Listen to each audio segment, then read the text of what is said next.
जिनेन्द्र। तो आज आचार्य उमा स्वामी जी भगवान हम सभी को उर्दू लोक का दिग्दर्शन करा रहे हैं। यह उर्दू लोक कैसा है, यहाँ कौन रहते हैं, उसका आकार क्या है, वैमानिक देव कैसे रहते हैं, कहाँ रहते हैं, उनमें कौन सी वेश्याएँ हैं और इनकी आयु किस प्रकार से है, इसका दिग्दर्शन आचार्य भगवान उर्दू लोक का इस चतुर्थ अध्याय में करवा रहे हैं। मन में एक जिज्ञासा उत्पन्न हुई, आखिर इस लोक के बारे में जानने की आवश्यकता क्या है। तो लगा कि शायद आचार्य भगवान ने हमें तीसरे अध्याय में नरक का, अधोलोक का दिग्दर्शन कराया। नरक में कैसे कैसे कष्ट हम भोगते हैं, क्योंकि हम कई बार गए होंगे लेकिन सब भूल गए, याद नहीं है। यदि शायद हमें अपने नरकों के दुख याद होते तो हमारे जीवन में कोई पाप का काम प्रवेश नहीं कर पाता, सब हम भूल जाते हैं। तो आचार्य भगवान हमें याद दिला रहे हैं कि हे जीव, तूने स्वयं नरकों में कैसे कैसे कष्ट सहे, अब तू ऐसा कोई काम मत कर जिससे पुनः नरक जाना पड़े। और आज वो देवगति का वर्णन करने जा रहे हैं, उर्दू लोक का वर्णन करने जा रहे हैं कि यहाँ पे देव कितने प्रकार के हैं, कैसे रहते हैं, उनकी व्यवस्था क्या है, उनकी आयु कितनी रहती है, इन सारी चीज़ों का वर्णन वो इसमें करेंगे। आचार्य भगवान आगे चल कर के आचार्य भगवान उमा स्वामी महाराज आगे चल कर के और देव गति में जाने के उपाय भी बताएंगे 7वें अध्याय में। लेकिन आचार्य पूज्यपाद स्वामी ने भी एक श्लोक में यह बात कही, इष्टोपदेशी में, वरम व्रतै पदम दैवम, व्रतों को धारण करके जीव देव बन सकता है। और बात ये आती है कि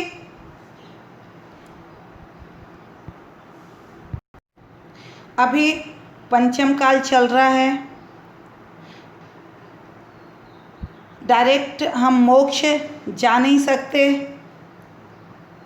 तो ये बीच का जो समय है, पंचम काल, छठवां काल, फिर से छठवां काल और फिर पांचवां काल, फिर आएगा चौथा काल, तब हम वहाँ से चतुर्थ काल आएगा जब, तब हम मोक्ष जा सकते हैं।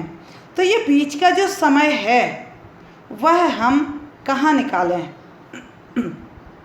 आचार्य भगवान ने एक दृष्टांत के द्वारा समझाया है, यदि हम कहीं जा रहे होते हैं और बीच में हमें किसी का इंतज़ार करना पड़े तो वह इंतज़ारी का समय हम कहाँ निकालें। गर्मी है, कड़कड़ाती धूप में खड़े होकर निकालें वो 10 मिनट, या किसी पेड़ की छांव में बैठ कर के निकालें, तो सीधी सी बात आती है कि पेड़ की छांव में बैठना ज़्यादा श्रेयस्कर होगा। बस ये देव पर्याय भी ऐसे ही पेड़ की छांव के समान है। हमें इतना लंबा समय जो निकालना है वह कहाँ निकालें, या तो नरकों के दुख भोगने पड़ेंगे, तिरंज गति के दुख भोगने पड़ेंगे, मनुष्य गति के दुख भोगने पड़ेंगे, या फिर इन सब से थोड़ी सी शांति देव गति में मिल जाती है। वहाँ विभिन्न प्रकार के भगवान की, नंदीश्वर आदि की वंदना करके, अकृत्रिम चैत्यालयों की वंदना करके हम भक्तिपूर्वक अपना समय निकाल सकते हैं और पुनः चतुर्थ काल में आकर के संयम धारण करके, रत्नत्रय प्राप्त करके, निर्ग्रंथ दिगंबर मुनि बन करके और फिर मोक्ष जा सकते हैं। बस वही जो बीच में हमें समय निकालना है उसका वैभव का दिग्दर्शन आचार्य भगवान करवा रहे हैं। तो बात आती है कि ऊर्ध्वलोक जो है वह कैसा है। इस चित्र में आपको दिखाया जा रहा है ऊर्ध्वलोक। इसका जो आकार है वह मृदंग जैसा है। मृदंग यानी ढोलक, बीच में कुछ फूला हुआ है, आजू बाजू कुछ कम है। इसकी यदि हम लंबाई और ऊंचाई देखते हैं तो लंबाई 7 राजू है, ऊंचाई जो है वह 1,40,000 योजन कम 7 राजू है। ये कम क्यों की गई है? क्योंकि इतना मध्यलोक है तो 7 राजू में इतना कम कर दिया गया है। चौड़ाई 3 राजू है, उसमें भी हमने ये औसत निकाली है 3। बीच का जो क्षेत्र है वह 5 राजू है और ऊपर नीचे का 1-1 राजू है। तो इसको कुल मिला के यदि हम टोटल करते हैं और उसका औसत निकालते हैं तो 3 राजू उसकी चौड़ाई आ जाती है। और ऊर्ध्वलोक स्थित कहाँ पे है? तो सुमेरु पर्वत की जो चूलिका होती है वह उस चूलिका से जस्ट ऊपर सौधर्म ईशान विमान आ जाते हैं। अब इस ऊर्ध्वलोक में कौन कौन निवास करता है, कौन कौन रहता है, सो हम देखते हैं कि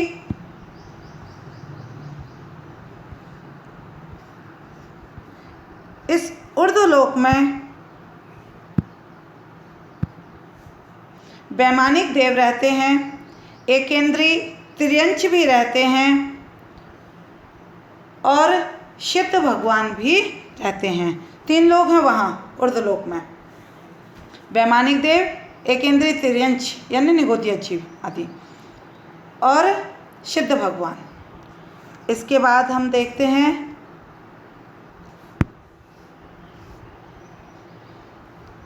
आचार्य भगवान प्रथम सूत्र में कहते हैं देवास चतुर्निकायाः। देव 4 निकाय, निकाय यानी समूह, देव 4 समूह वाले हैं। और आगे कहते हैं दशाष्ट पंच द्वादश विकल्पाः कल्पोपन्न पर्यंताः। वे कल्पोपन्न देव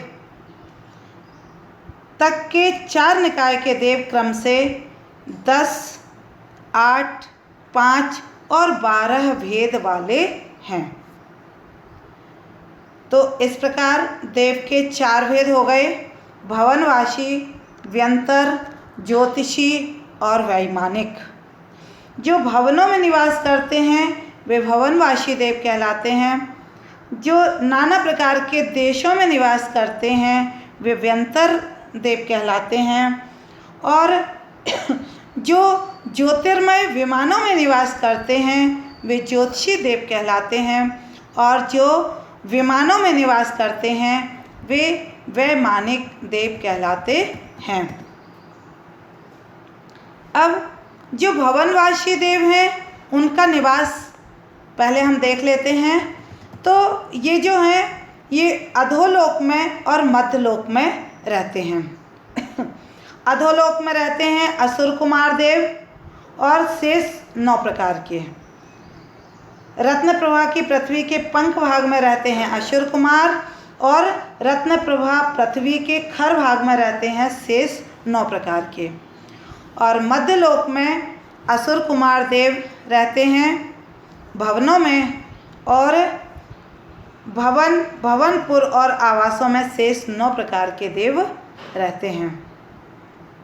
व्यंतर देवों का जो निवास है वह अधोलोक में जो रत्न प्रभा का पंख भाग है उसमें राक्षस रहते हैं और शेष 7 प्रकार के जो हैं वो खर भाग में रहते हैं। और मध्यलोक में व्यंतर देव भवनपुर और आवासों में रहते हैं। मतलब चित्रा पृथ्वी पर द्वीप, पर्वत, समुद्र, देश, ग्राम, नगर, ग्रह के आंगन में रास्ता, गली, बाग, वन आदि में इन सभी जगह व्यंतर देवों का निवास है। इसीलिए कहते हैं कि कभी भी किसी बड़े वृक्ष के नीचे मल मूत्र आदि का विसर्जन नहीं करना चाहिए। यदि वो रुष्ट हो गए तो आपको परेशान कर सकते हैं। मंदिरों आदि में या किसी भी ऐसे स्थान में जो बहुत दिनों से उपयोग नहीं हुआ हो, वहाँ पर हमें निश्चयी शब्द का प्रयोग करके प्रवेश करना चाहिए। निश्चयी का मतलब ही होता है कि जो देव आदि वहाँ हों वे मुझे स्थान दे दें। इस प्रकार ज्योतिषी देव का निवास हम देखते हैं कि ज्योतिषी देव जो हैं वो मध्यलोक में रहते हैं। मध्यलोक में भी चित्रा पृथ्वी से 790 योजन ऊपर से 900 योजन तक ये ज्योतिषी देवों का निवास है। और तिर्यक रूप से देखें तो घनोदधि वात वलय तक है, उसके बाद ये नहीं है। विमानवासी देवों का जो निवास है वह ऊर्ध्वलोक में है और सौधर्म स्वर्ग के प्रथम पटल के विमान से प्रारंभ कर सर्वार्थ सिद्धि विमान तक विमानवासी देव रहते हैं ऊर्ध्वलोक में। इस प्रकार यह देवों का पूरा चार्ट आपके समक्ष है कि कितने भेद हैं और वे किस किस प्रकार से हैं। अब इसमें दो शब्द आए थे, एक कल्पातीत और एक कल्पोपन्न। कल्पोपन्न जो हैं वह 16 स्वर्ग जिसमें इंद्र, सामानिक आदि भेद पाए जाते हैं वे कल्पोपन्न कहलाते हैं, और जिनमें इंद्र आदि के भेद नहीं होते हैं, सभी देव अहमिंद्र एक समान होते हैं, वे कल्पातीत कहलाते हैं। 16 स्वर्ग तक कल्पोपन्न और उसके आगे नवग्रह आदि कल्पातीत होते हैं। आगे बताते हैं कि इन देवों में किस प्रकार की लेश्याएँ होती हैं। आदि तस्त्रिषु पीतांत लेश्याः। आदि के 3 निकायों में पीत पर्यंत लेश्याएँ हैं।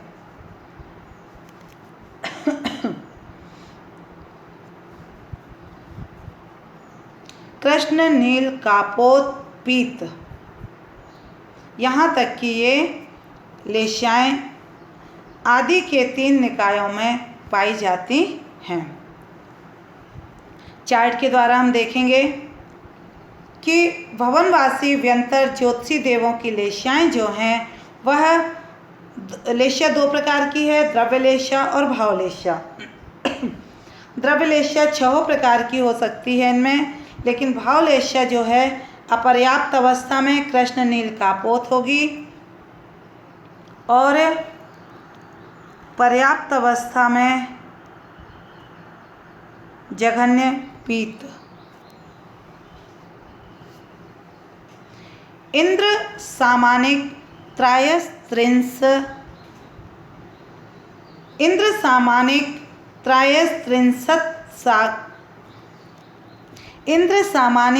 त्रायस्त्रिंश पारिषदात्म रक्ष लोकपालानिक प्रकीर्ण का भी योग्य किल विस्काश्चैकसः। पुनः सुन लें इसका उच्चारण। इंद्र सामानिक त्रायस्त्रिंश पारिषदात्म रक्ष लोकपालानिक प्रकीर्ण का भी योग्य किल विस्काश्चैकसः।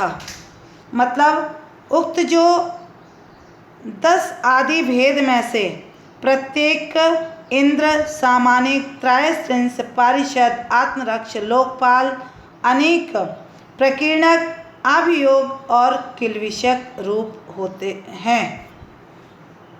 अब ये 10 सामान्य भेद इनके कर दिए हैं। इंद्र जो राजा होता है, सामानिक यानी पिता और गुरु और उपाध्याय के समान होते हैं।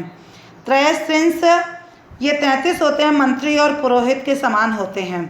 परिषद यानी सभी सभा के सभी सदस्य।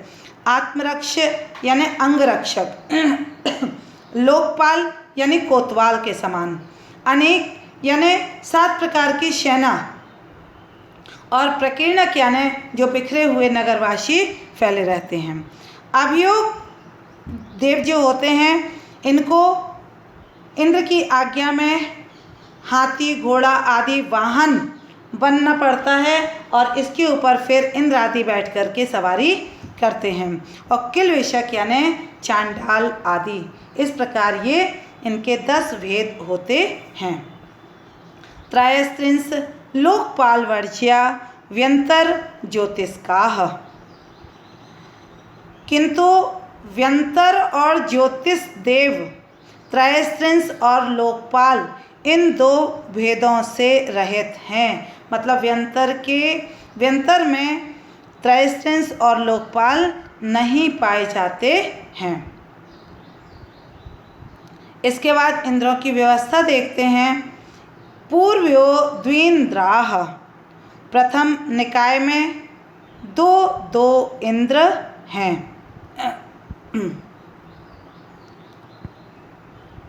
व्यंतर और ज्योतिषी के